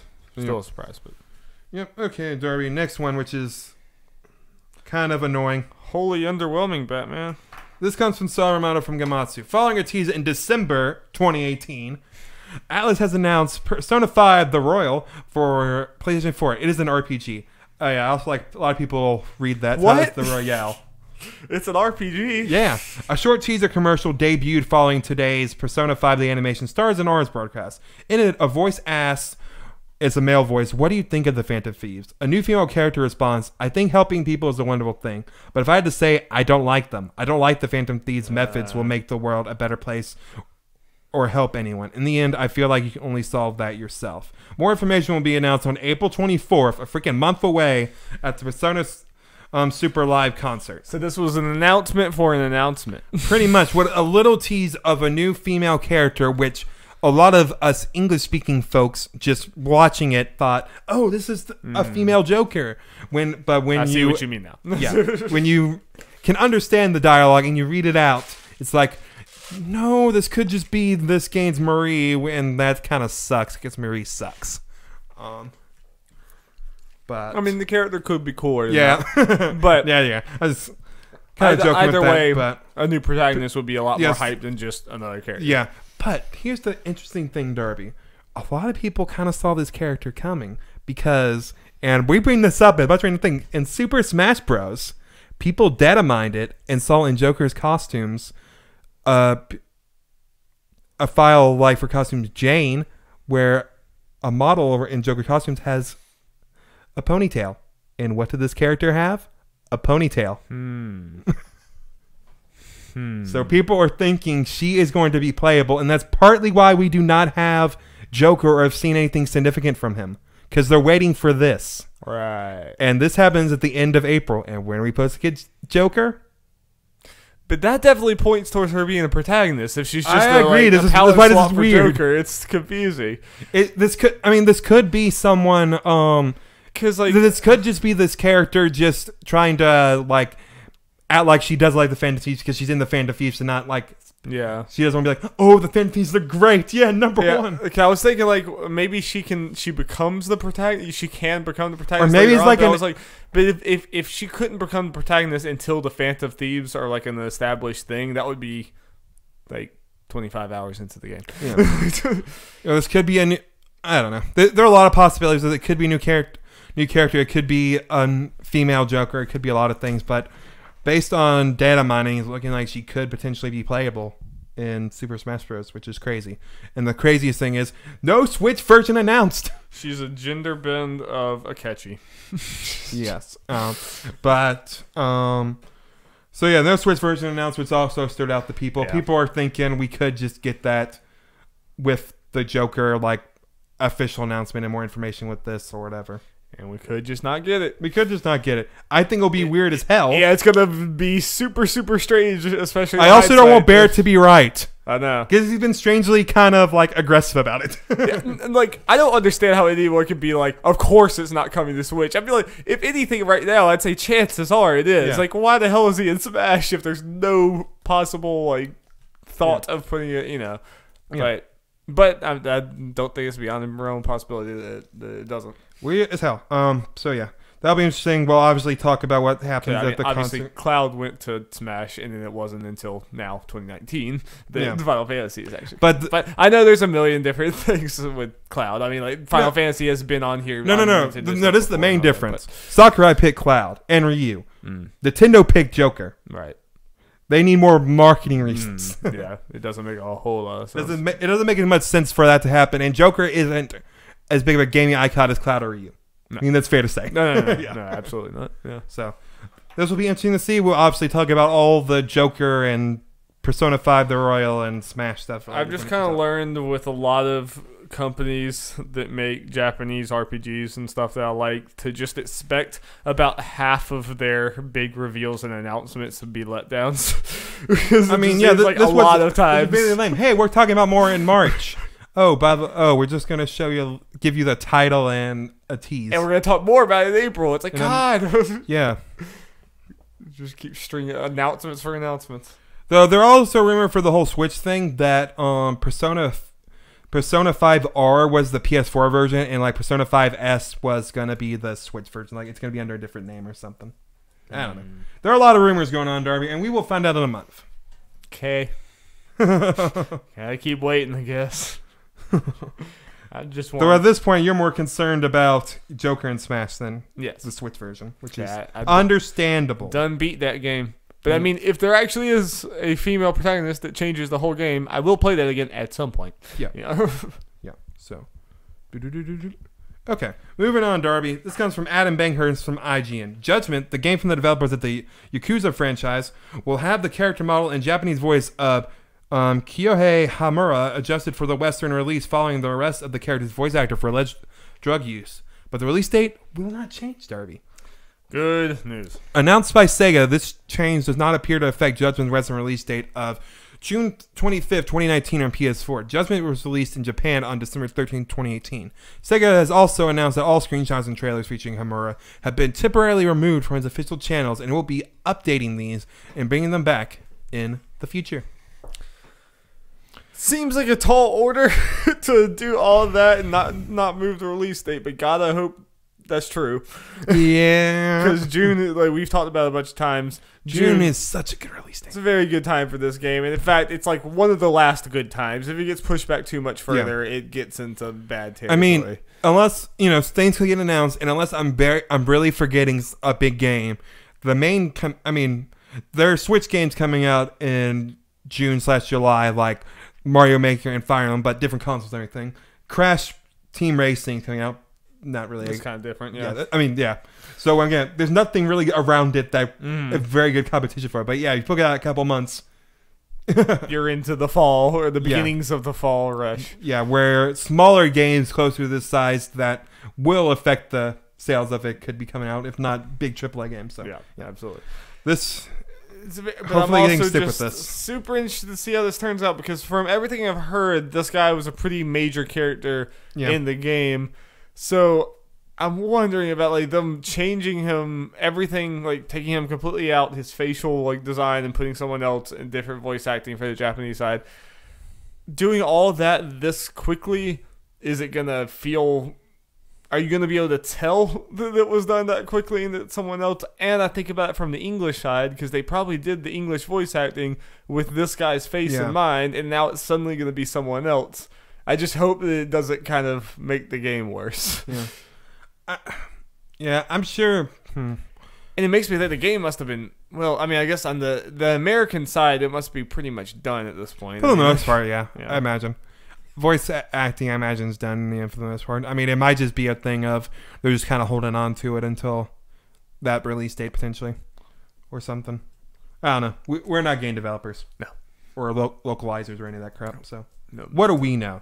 No. But we do know, from a marketing standpoint, that is a good date, and I'm glad to see they're at least attempting to keep it. Yes, I'm glad that they seem to understand that too, which is good. Yeah. I just felt so sorry for that American team because as as we said last week, it's like the guy doing cocaine, obviously it's not great, but like to Japan, it's such a big deal that you go to prison and you pull the game from shelves and stuff. Yeah. Here, it's like the version that most Americans are playing doesn't even feature that guy, and it's like we don't care that much. Just give us the game.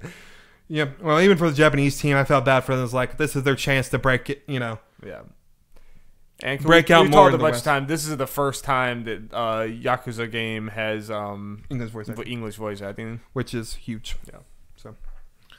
Okay, moving on, Darby. Let's talk about something I could consider bad news. Yeah. Well, kind of good, kind of bad. Bittersweet, some would say. Sorry, we got those release dates for all the remaining episodes of Life is Strange 2. You ready to hear what those are? Yeah. Episode 3, which is the next episode, will come out May 9th. Okay, a month and a half away. Okay. Episode 4, August 22nd. Oh, that's a good bit later. That's like over 3 months later. How about episode 5? December 3rd. So over 8 months from now.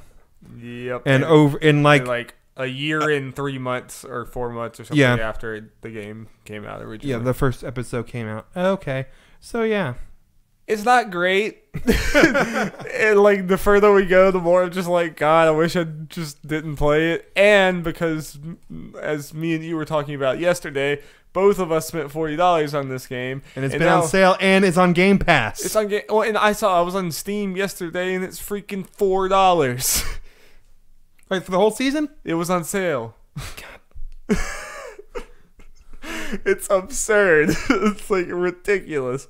You've had so many opportunities to get this for the price of a Starbucks latte, and me and Jeff paid $40 for it. I mean, it just sucks. I'm sure it'll be worth it in the end, but it's just, yeah.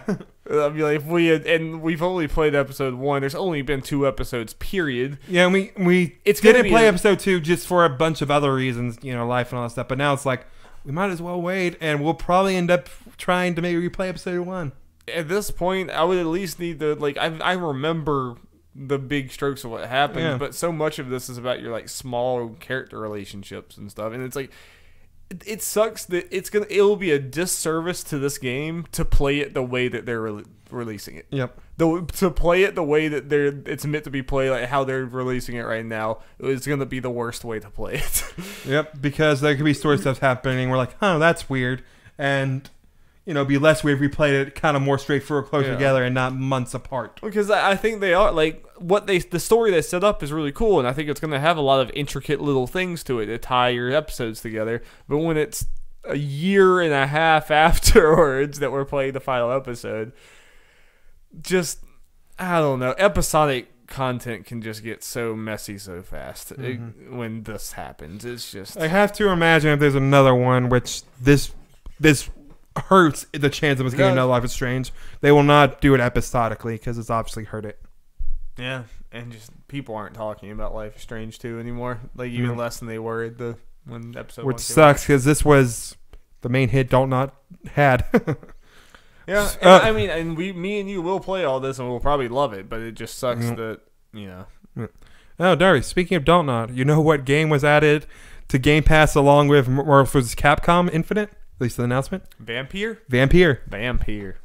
Which, cool. I was interested in that game. Yeah. Swimming in sevens is what I hear. Swimming in sevens, Darby. Swimming in sevens. Okay, so moving on, Darby. Well, a game that I hope is not swimming in sevens. Exactly what I was about to say. Control has a release date, Darby. After much kind of teasing, I didn't figure it was going to happen because they just said summer, then a week later decided to put this, but whatever. Control will release for PS4, Xbox One, and PC on August 27th, which was pretty much the release date says the latest they can do. Yeah, and still be summer. Yeah. I think that's a decent release date. I think that's a good release date for it. Yeah.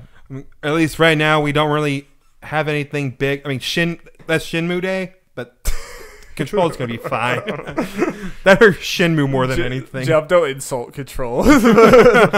I'm just trying to remember what stuff was announced for there. Yeah, no, I'm excited. No, but that's a good release date. And I mentioned this when I said that this definitely hurts my chance of getting Astral Chain. Probably like the point. I'm probably not going to end up getting it unless I just hear great things about it.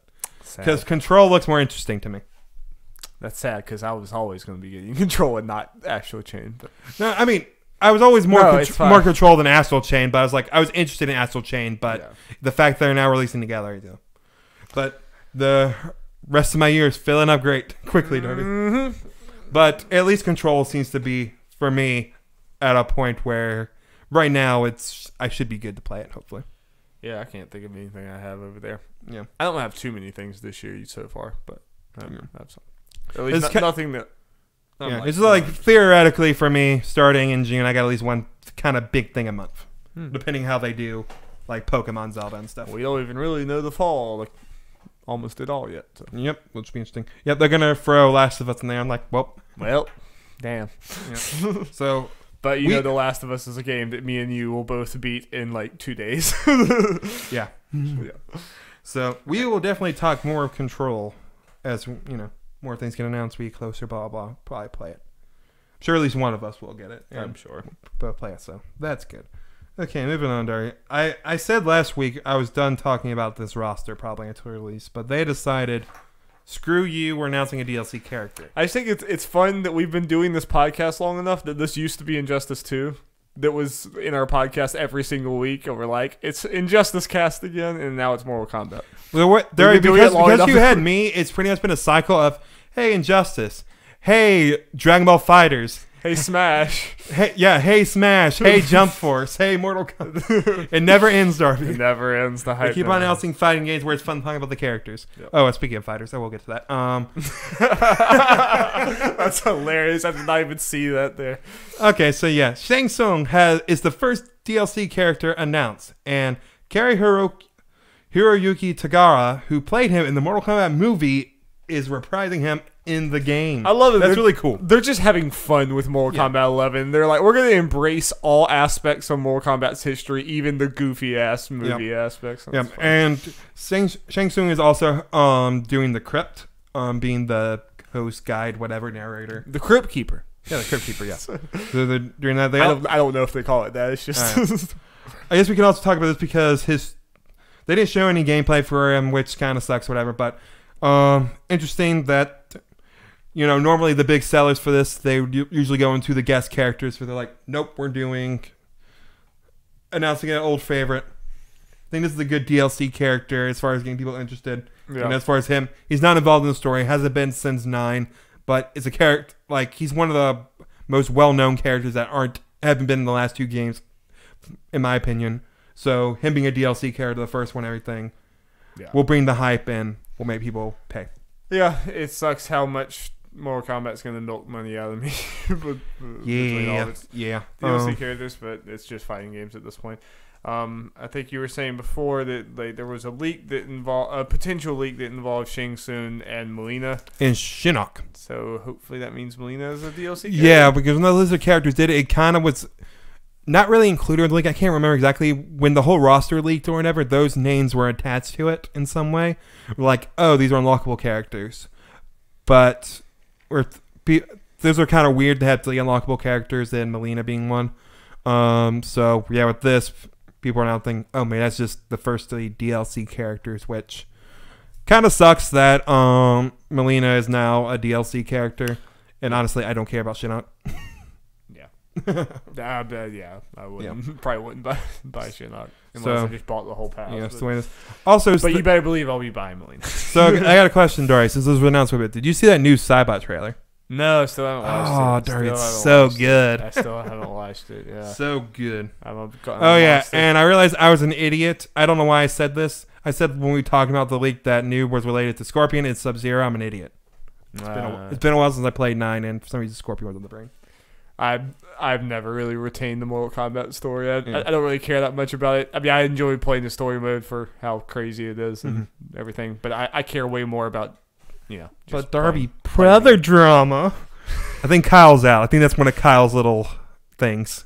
Okay. Brother drama. He's out. Oh, he did. That's one of his. Like, I can't play this game. His little quirks. He's like, I'm out. I think that's the thing. That's so weird. Kyle's a weird man. I can't tell what's a bit or not. So he probably not playing Life is Strange 2. I also just can't imagine getting Mortal Kombat for the story. Getting or not getting Mortal Kombat for the story. No, that's Kyle Bossman. He gets fighting games for the story. That's insanity to me. Yeah, he got Dragon Ball Fighterz, stole the whole you're a spirit and Goku. He's like, I'm out. And never played the game again. Funny, even Injustice 2, that people are like, oh, it's worth getting for the story. No, it's not. If you don't like the gameplay, don't get Injustice 2. I mean, none of these games are really worth it just for the story. No, absolutely not. No. I like these stories, and no, they're fun, but okay, they are not $60 worth on their own. Yeah, let's keep on with the fighting game stuff. Dragon Ball Jeff, Fighterz. You want more Goku? Yeah, we got Kid Goku from Dragon Ball GT. And what's Dragon Ball Fighterz. Sorry, I spoke. The Dragon Ball Fighterz, yeah. Kid Goku from Dragon Ball GT was announced as the 5th out of 6 DLC characters. So we're getting another Goku. I've said before, if we got another Goku, I wouldn't mind Kid Goku with the power pole, that kind of stuff, blah, blah, blah. Not necessarily what people had in mind with that, because it's the GT Goku, which is Didn't they do this because like they're not allowed to take it from the original? Yeah. Right? It's a weird Shueisha thing, I think, that they don't want them using original Dragon Ball stuff. So to get around this, and this happens in Xenoverse 2, they use GT Kid Goku to fill that void. And they definitely doing that here because he has the power pole, which is really only an original Dragon Ball thing. And one of his super moves is literally one of the most iconic things from original Dragon Ball. They obviously wanted to make the original. Yeah, so they're kind of combining both Kid Gokus, and one of his he has apparently 2 level 3s. One of them they're saying is hidden. It's going to be Super Saiyan 4. Wait, do you remember which one that is, Derry? No. It's the one. I just said. It's the one where they grow fur on their chest and stuff. They turn into the monkey. Kind of like a half monkey thing. You probably recognize it, because I definitely beat your ass with a Super Saiyan 4 full character. Monkey or nothing. You can beat my ass with anybody in any of those games. So yeah, that's happening. Again, I'm okay with Kid Goku alone, but it's the fact this is the 5th or something, like just Goku by itself. They got a bunch of characters that are half Goku. Yeah, it's like Fighterz. You were supposed to not be this. They specifically said they're not doing this, and then what sucks is that I see a bunch of people in comments saying this is a dream come true, getting all these Gokus. I mean, this is why they're doing this. Yeah, and I'm like, you people suck. You're making this game less interesting. I mean, he'll be fine. He'll probably be the most interesting Goku moveset wise. It does just there's so many characters to choose from, and there's 5 Gokus and several Vegetas, right?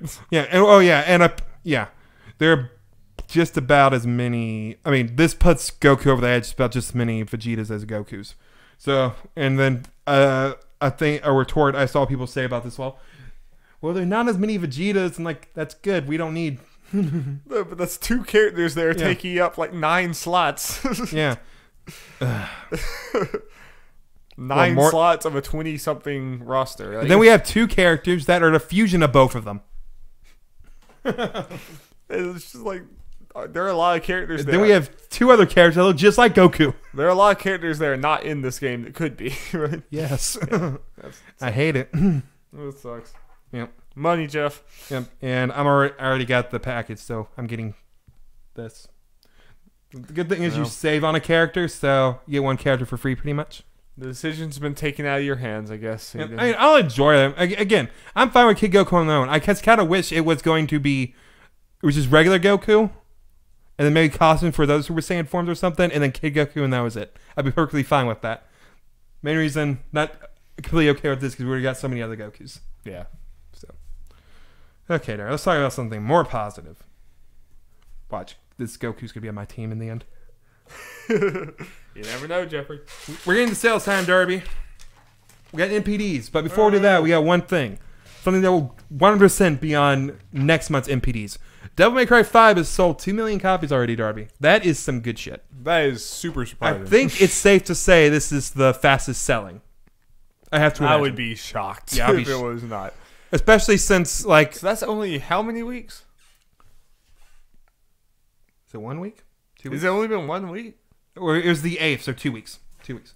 But this came like halfway through the week, so it's like a week and a half. Crazy. Oh, yeah. Crazy. Oh, yeah. And this is the game that will continue to sell for at least for a while because good word of mouth. Devil May Cry is that popular? Or did this game just look that good to people? Like, I don't know. I mean, it's a great game, don't get me wrong, but I did not think DMC could sell 2 million copies in a week and a half. I think... Especially since Monster Hunter World got to 7 million, and that was the top-selling Capcom game of all time. Yep. That's absurd. I think it's just we're in a time now that good games sell. And as we've seen, good Capcom games sell because Resident Evil 2 sold monstrous. And, Monster Hunter World and stuff. I think... Capcom just keeps on releasing these high-quality games. RE2, Kingdom Hearts, and Devil May Cry could all come out back-to-back and all sell really well. Yeah.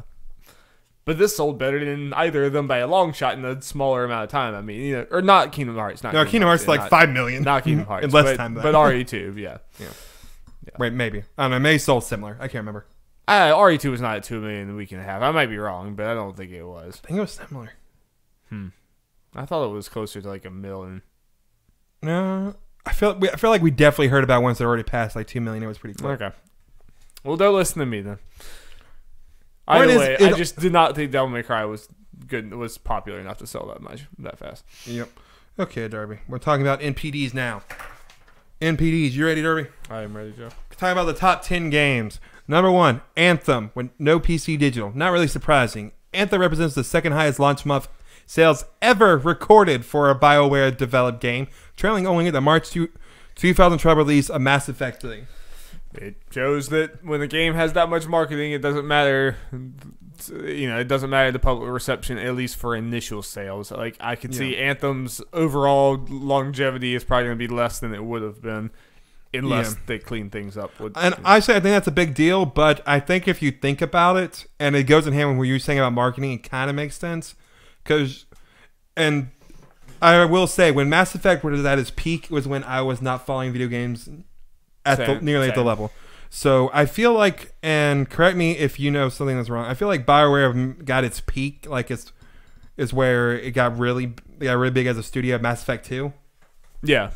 And so it makes sense Mass Effect 3 was the highest one. Mm-hmm. And then there's Dragon Age Inquisition and stuff. But Dragon Age has never been as popular. Exactly. And Mass Effect Andromeda, which people were having problems with going into it, and Mass Effect 3 soured it. So while this is a positive thing, it's not necessarily as potentially as big of a thing as the headline, or you know what I'm saying? Yeah, I mean, like, because like you said, the marketing for this is like just from pre-orders alone. Like, I mean, this game was, cause it was marketed so much as the Destiny, and like this type of game is very popular right now. And there are a bunch of people that still enjoy it. I mean, it is a lot of people that don't like it, but there are also a bunch of people that do enjoy it. Partly because a bunch of people bought the game. And this was also like, I mean, I don't think Mass Effect Andromeda was ever marketed like Anthem. I mean, Anthem had like commercials on NFL games and stuff like that. Like, Mass Effect Andromeda didn't, from what I remember, did not have anything like that. Mm-hmm. And it had the whole, like, it's connected to a series, kind of, but not completely. And it's, that's a weird in-between thing. Mm-hmm. Whereas Anthem was just, it's marketed as it was everywhere. It was on, like, my dad saw Anthem ads on TV. I mean, like, everyone saw that. Yeah, I think the most telling thing for Anthem will be where it is, like, next month. I agree. Because a game like this needs to continue to sell more and more. Mm-hmm. And also, I mean, it's worth noting that in this month, number 2 is Jump Force. Yeah, but Darby... Jump Force is big. Don't get me wrong, but... Yeah. Launch month, number 2, Jump Force. Launch month sales volumes of Jump Force is the third highest total ever achieved for a title published by Bandai Namco Games in its long history. Is that a bad thing, Jeff? Like, is it going to promote bad behavior? Yeah, it's a bit of sweet thing. It's like, hey, we'll get another, like, jump crossover game. But it's like, yeah, this shows people are fine with this. I mean, you don't have to try as hard. I mean, I bought it, so I can't talk. Yeah. You bought the Ultimate Edition. Yeah, I know you got it for cheaper, but still. Yeah. That is a big, that's a big part of it. I wouldn't have done that otherwise. So, yeah, that number 2, it's kind of a thing of, it's not really surprising it was this high, again, because considering where the other games landed and everything, all the big games for February, of course, other than Anthem, but just the fact, third highest ever is the shocker for this. Bandai Namco game. Yeah. I gotta imagine the other 2 were probably a Dragon Ball game. I imagine, maybe. I don't know. I wish I had numbers. Yeah, though I have seen people like completely and utterly flabbergasted that Jump Force could sell that much. Yeah, I saw that too. I'm like, I'm not surprised. It's like, yeah, I mean, you need to, if you know anything, like, these properties are freaking huge. Yeah. They're like gigantic. Yep. So, anime sales derby. I'm curious to see what One Piece lands. It's not going to do nearly as well.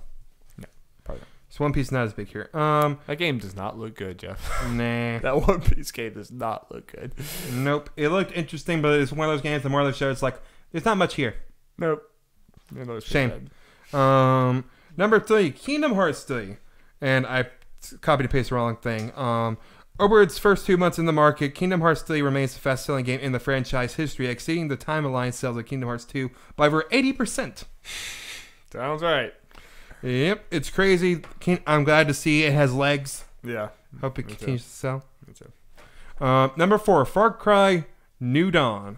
Not too surprising, I guess. I guess the most surprising thing is the fact that it is $20 cheaper outright, and this is based off revenue.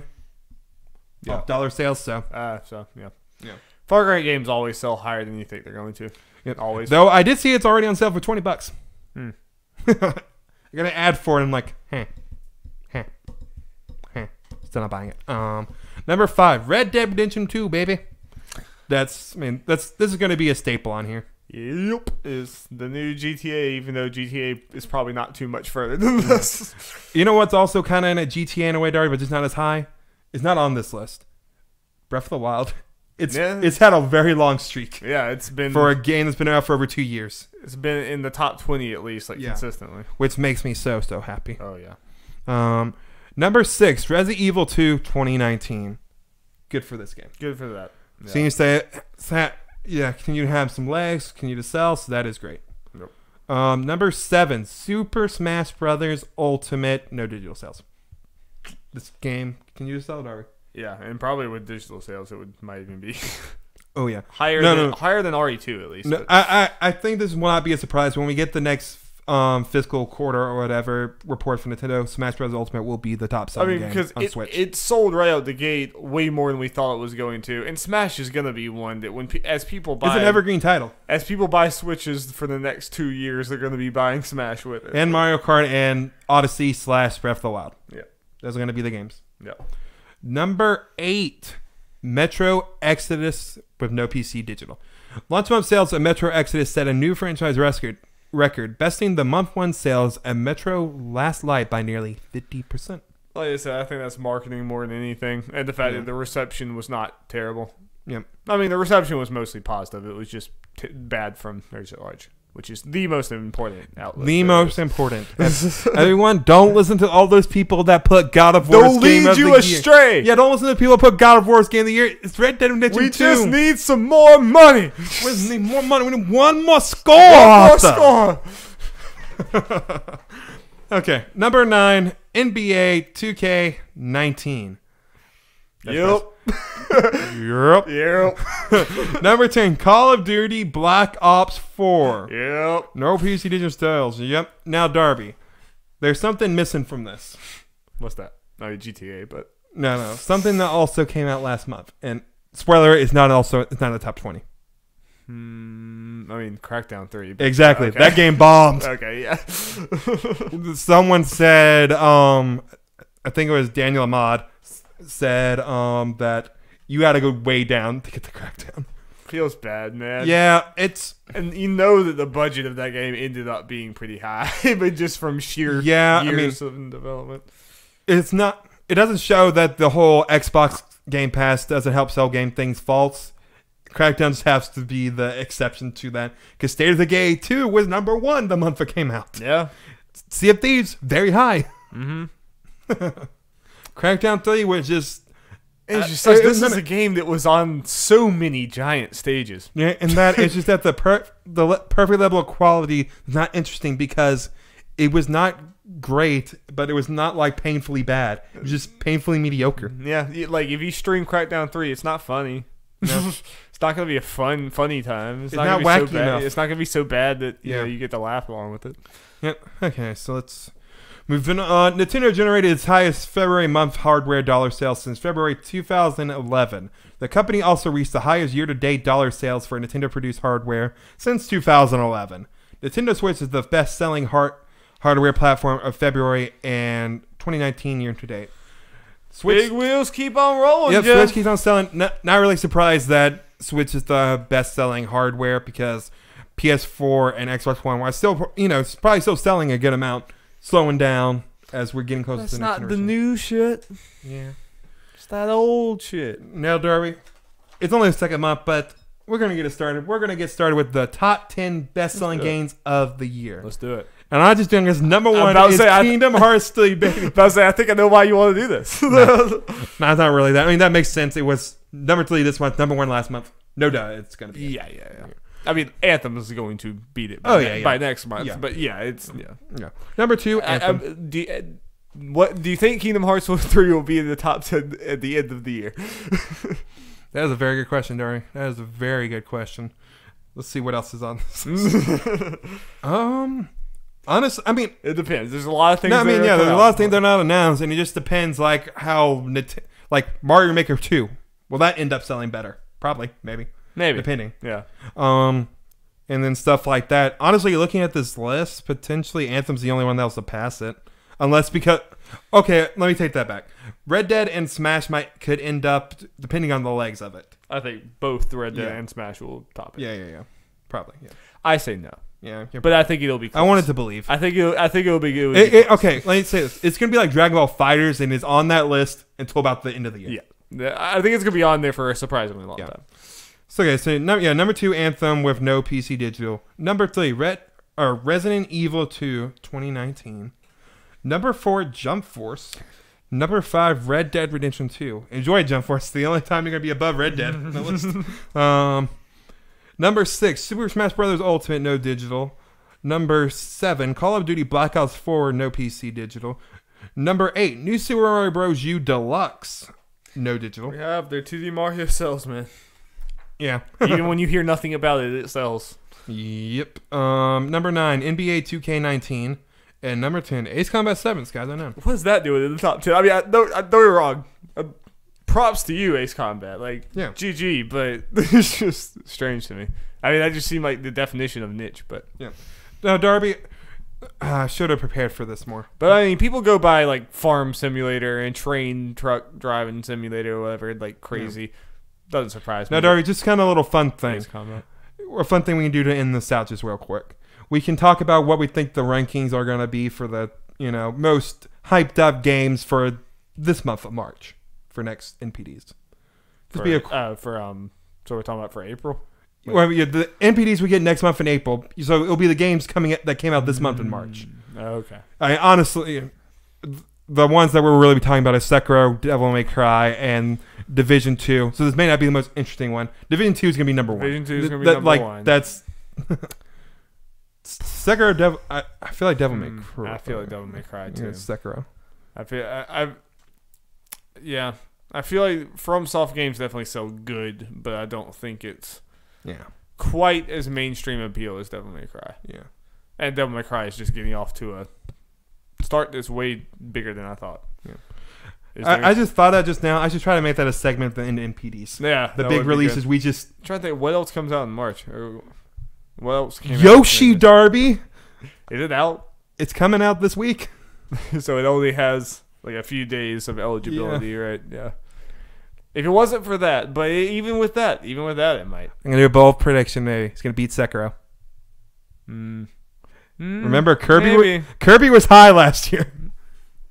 I'll agree with you. I'll go in with you. I don't necessarily say I agree with that. Should be the way it is, but... I don't know. Those games sell. There's gonna be a lot of dads out there. It's one of those things where I will not be surprised either way. The only way I will be surprised if both of them, if either one of those sells is like low on the list. Yeah. A lot of moms and dads buying that with the kids. Yeah.